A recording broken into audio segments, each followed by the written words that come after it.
Welcome to continue watching Alone in the Wilderness, Season 1. Due to the constant rainy weather on the island, everything Mitch brought has become moldy. Today, finally a sunny day, he hurriedly aired out his clothes and shoes. The mold on them can easily cause disease, and getting sick could force him out of the competition, nullifying all his efforts so far. Mitch caught a fish at some point, but only scraps were shown on camera.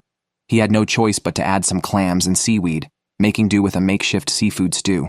Sam rarely filmed his resources, and unexpectedly, he caught a large fish. Without any fuss or extra steps, he simply smashed the fish's head with a hammer. Lucas's meals are also quite good. Yesterday he went out to sea and dug up several kilos of clams. Now he's alternating between grilling and making soup. By day 17, Lucas never expected to get diarrhea from eating too much protein. He spent the whole night dehydrated, but thankfully didn't vomit. His situation was exacerbated by the physical pain and significant loss of body heat. Today, coinciding with heavy rain, he could justifiably turn off the camera. The rain here doesn't stop once it starts, forcing the contestants to stay in their shelters.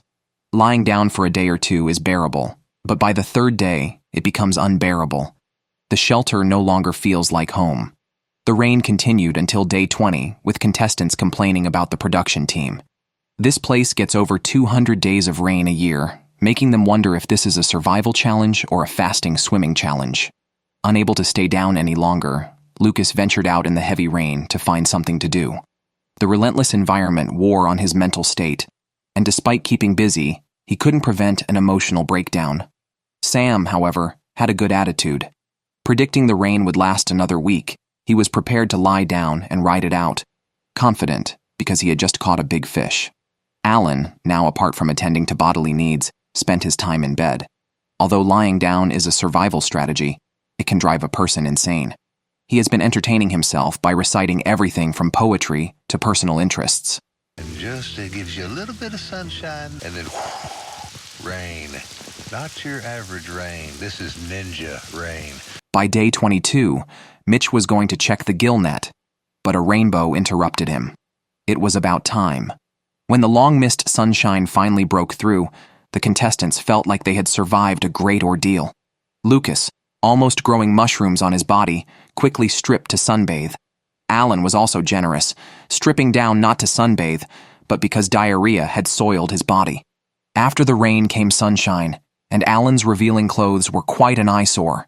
Sam, besides sunbathing himself, also aired out his sleeping bag. The sunlight filtering through the forest felt like the power of light. Grateful for the sunshine, Sam decided to make several Paiute deadfalls. This trap is simple and highly effective, requiring just a few sticks and a rope, especially effective for the camp's jumping mice. The only difficulty is setting the stone slab, which, due to its weight concentrated at the connection point, can easily crush fingers. Sam managed to set up 2 despite his injuries. Hopefully he'll find something when he returns. Although mouse meat isn't much, it's better than eating seaweed on an empty stomach. The edible vegetation of the season had already withered, and with more predators than prey on the island, they had to focus on the seashore. Alan caught a fish a few days ago. Today he checked the fish net again. Other than a pile of seaweed, only holes left from crabbing remained. It was time to explore new ways to obtain food. He had found a mineral water bottle on the beach before. Today, he finally found a use for it.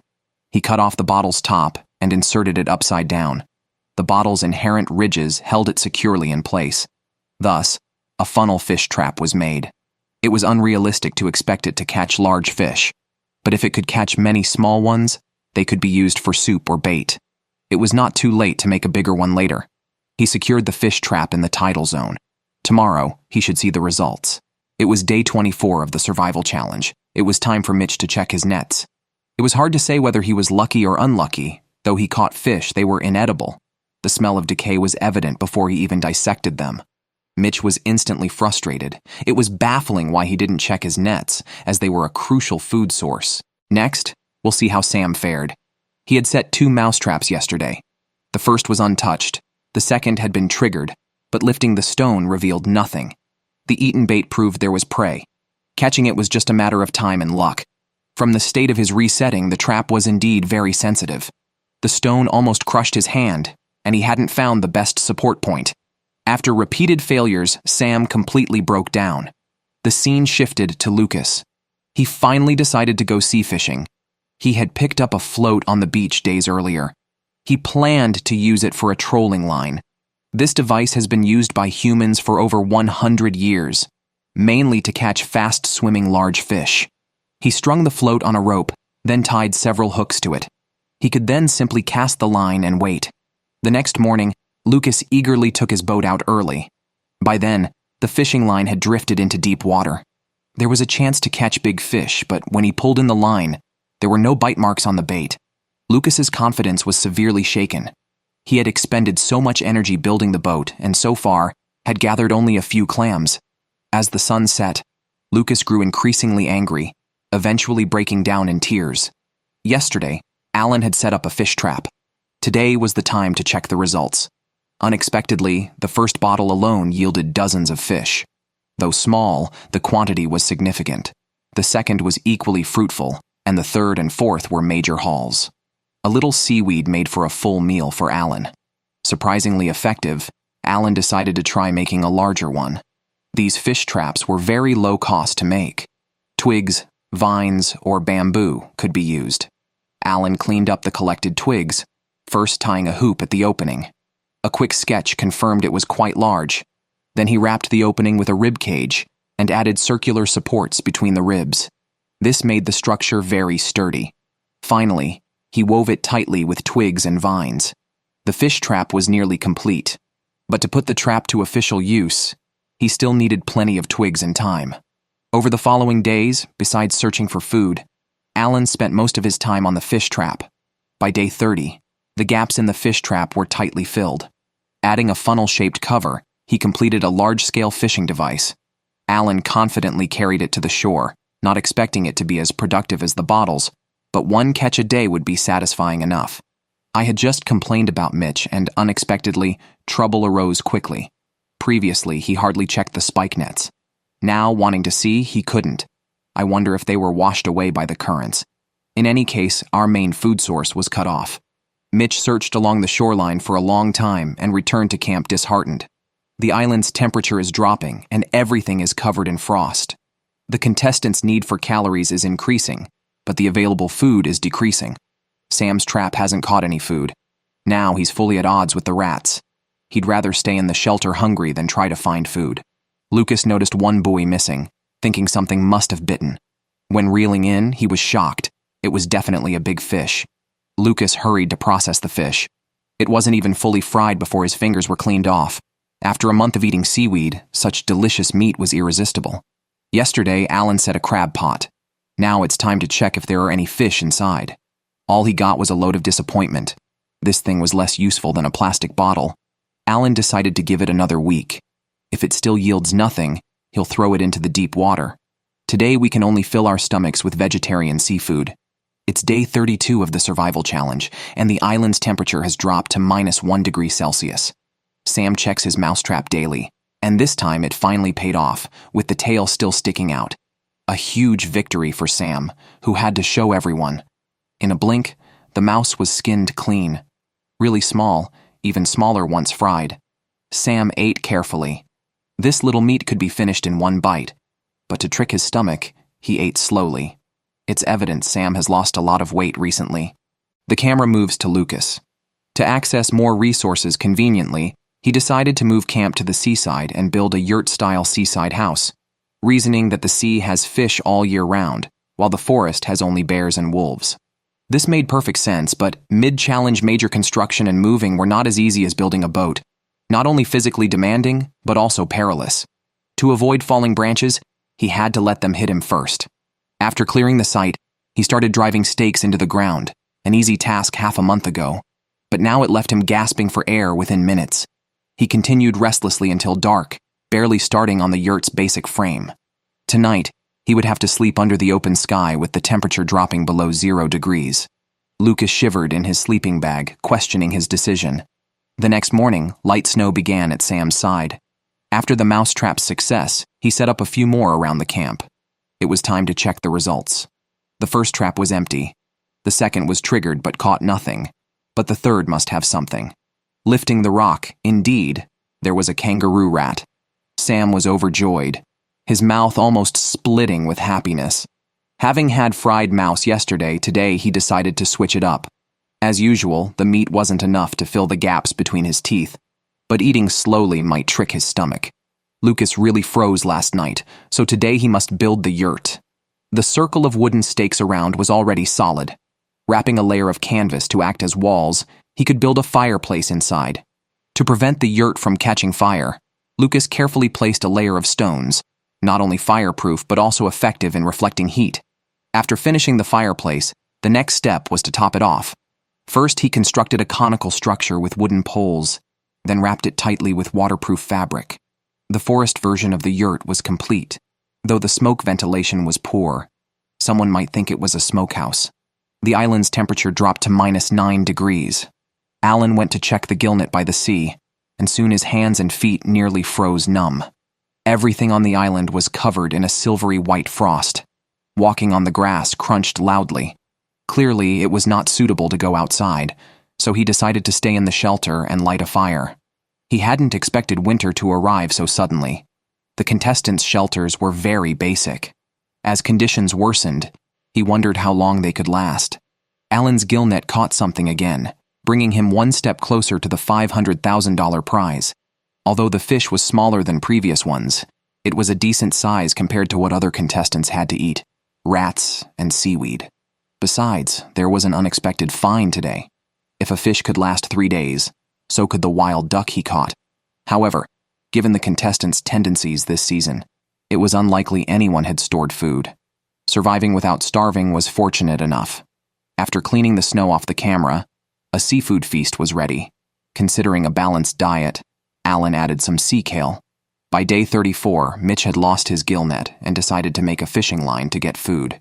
This method seemed somewhat reliable, as no animals were visible in the woods, and his bow and arrow had already molded.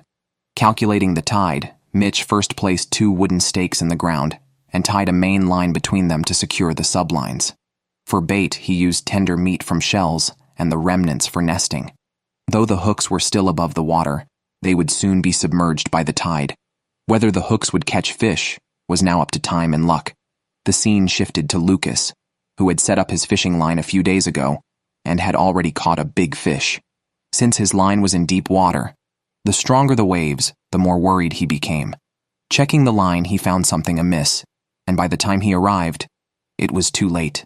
The fish had been eaten by birds, but got tangled in the line. Saying he caught a big bird wasn't wrong. Lucas mentioned the meat wasn't tasty, but prompt surgery could prevent the fish inside from spoiling. After inspecting for parasites, he found it puzzling why the wings were discarded. Back at the shelter, he quickly started cooking, and soon the meat was ready. Tasting it was incredibly delicious. Frying it brought out a beef-like flavor, paired with a slightly corroded sea fish, gave him confidence to survive till the end. On day 35, Mitch checked his fishing device installed the previous day.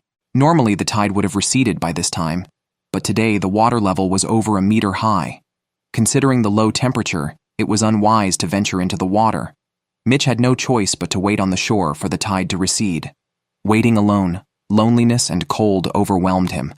Thinking of his wife and daughter at home confused him. Sam's mood was also deteriorating. Initially, he thought the place was quite nice, but now, hunger and loneliness were all that remained. He detested everything about the place except for his constant longing for his wife, expressed passionately on camera. Coincidentally, the rain evoked homesickness, and Sam's tears kept flowing. All he needed was a good reason to quit the competition. Finally, the camera turned to Alan, who had been staying in the shelter since catching the fish and duck, living a repetitive daily life, unsure of when it would end. Lucas was fairly active here. He checked the fishing gear, but caught nothing. Thinking of heading home, he decided to improve the shelter by making a hole in the roof for better smoke ventilation. He also wanted to create an umbrella-shaped cover for waterproofing and a crab cage for catching crabs. However, when he started working, his thoughts drifted off. Now, all he wants to do is build a wooden guitar, and once he started, he couldn't stop. He worked from dusk till 9 p.m., finally shaping the basic woodwork. Next, he worked on the hollow sound chamber and the fretboard, hammering away until the next morning when the guitar began to take shape. During the day, he made various parts, and by night, he assembled the strings and tested the sound. After more than 30 hours straight, he finally achieved the ideal look. The effect couldn't be showcased immediately, since he was so tired he might die of exhaustion. By the morning of day 37, the camp was filled with beautiful songs, reflecting his loneliness and desolation. This is my two-note song, cheery and happy and fun. On day 38, Sam, probably tired of eating rats, decided to hunt in the woods with a bow and arrow. The scarcity of game might explain why he hadn't used the bow before. Previous contestants had deer and yak to eat, but this season even squirrels and rabbits were scarce, with only bears, wolves, and cougars around. He managed to scare a squirrel but ended up trapping a mouse, or else he would have had to eat grass. Alan was a real oddity. A few days earlier, he had a feast of fish and duck and had been lying in the shelter ever since, only getting up when hunger confused him. Recently, the tide was low at midnight, which kept him from checking the fish trap. Deep waters during the day made it too risky to retrieve any fish. Today, he planned to wander around, hoping to catch some slugs or, failing that, to boil some bark. After turning around the woods for a long time, he ended up eating seaweed and went back to lie down. The camera then moved to Lucas, who had become a wilderness singer. Ever since he got the guitar, he had completely let himself go. Compared to the 3 houses he built during the contest, his were much better, and the small boat he made was very effective, allowing him to dig a lot of clams and even venture into deep waters for fishing. However, the recent nights spent making the instrument had taken a toll on his already frail body. Now exhausted physically and mentally, and washing his face with tears daily, he couldn't hold on anymore. Indeed, on day 39, Lucas chose to quit the contest, squandering a good hand. With his departure, only 3 contestants remained. Alan couldn't lie down any longer and went to check the fish trap, only to find the tide hadn't receded yet. It looked like he'd have to eat grass again today. It's worth mentioning his excellent teeth, able to make sea algae, kelp, and slugs taste like meat.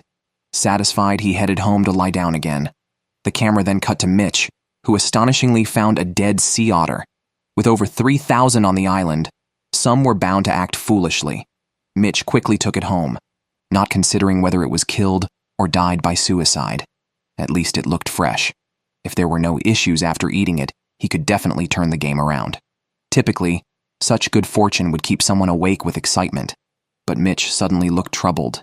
Perhaps the otter's death reminded him of his mother back home, diagnosed with brain cancer before he left. The doctors gave her a few months to a year. Being here instead of caring for her made him feel increasingly guilty. Survival Challenge Day 42. Alan hadn't checked his fishing net in a long time. Today he finally did, and found 2 white-spotted bamboo sharks, a common species. Considering the campfire often went out, he quickly processed the fish and ran back to the camp. However, he was too late. The fire had died. It took great effort to relight it, and after adding more wood, he stewed the fish for a while, finally enjoying some long-missed protein. To avoid attracting predators, he never cooked in the shelter, and had even built a separate kitchen. Unsure if it was still usable, today he had to eat in the rain. Originally, there was no reason to leave the shelter, and now with full belly and rainy weather, there was even less reason. Except for drinking water, nothing could get him out of bed. Sam was no different, preferring to lie in bed hungry and complain rather than go out to find food. The focus shifted back to Mitch, who, although he had found a sea otter, was exhausted from missing his mother. While chopping wood, he almost ran out of breath. Thinking of his mother's limited time left, everything seemed meaningless. He didn't want to miss his mother's final days for money. After days of internal struggle, Mitch decided to quit the competition, valuing family over money. After Mitch's departure, only Sam and Alan remained. Day 45 of the challenge brought fierce storms. Sam's shelter was barely holding on, a condition that often lasted for days. He had to find some food or else even his mouse traps wouldn't hold up. Alan wouldn't venture out even in calm weather, let alone now. Just a few days ago, he had a feast of fish, and now he wouldn't even go out for water. He just filled pots right outside his shelter. For a while, there was no footage as both men stayed indoors. Fast forward to day 52, the storm still raging. It was unclear what Sam ate, but Alan seemed to be surviving on sheer energy. Remembering his first day, he was quite chubby, but after 50 days, he had slimmed down dramatically. From initially eating various seaweeds and mussels to not sparing even slugs, his diet eventually improved with the fishing net catching big fish and wild ducks. He had caught many small fish using mineral water bottles and even woven fish traps from vines, though they hadn't seen much success lately. His survival to this point was mainly due to his strategy of resting for days after each meal. Day 54 brought problems for Sam's shelter. He hadn't slept much in 3 days due to the noisy waterproof material.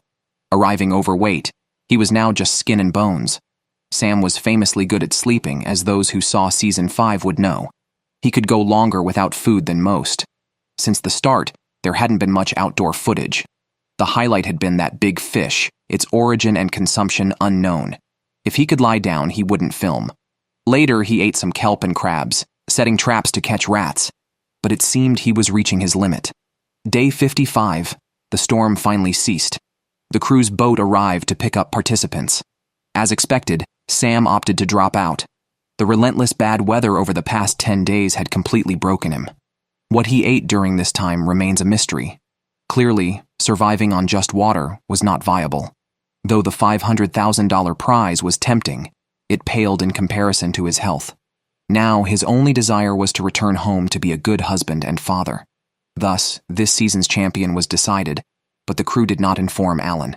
His life continued as usual. On day 56, Alan couldn't stay put any longer.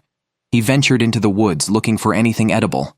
After the rain, the slugs came out, each bigger than the last. He quickly captured the first one, then the second, and so on.